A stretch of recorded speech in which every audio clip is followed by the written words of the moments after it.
Өнүксүн өлкөбүз, туугандар, өнүксүн Кыргызстан. Машалла, машалла. Караңыздарчы.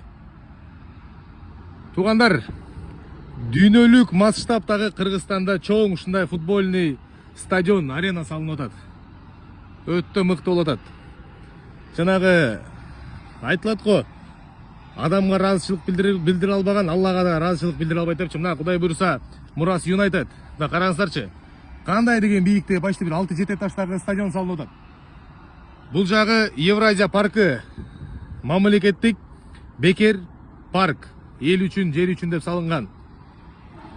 Караңыздар, ушул жерди көрө албай, только телефондон эңсеп жүргөн, биздин чет жерде жүргөн ар бир кыргызстандык мекендештерге, кыргызстандык бир туугандарга ушул видеону максимально бөлүшүп коюңуздар, туугандар.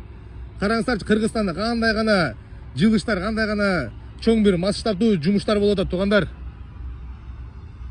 На, Кудай буйруса, ушул Кыргызстандын тарыхында, 35 жылдык тарыхында мындай чоң стадион эмес, эски Дөлөн Өмүрзаков аттындагы стадионду реконструкция кылып жасап койгонго эч кимдин кудурети, дарамети жеткен эмес. Мына Кудай буйруса, Кыргызстан боюнча мына чоң арена жакында Кудай буйруса ачылат.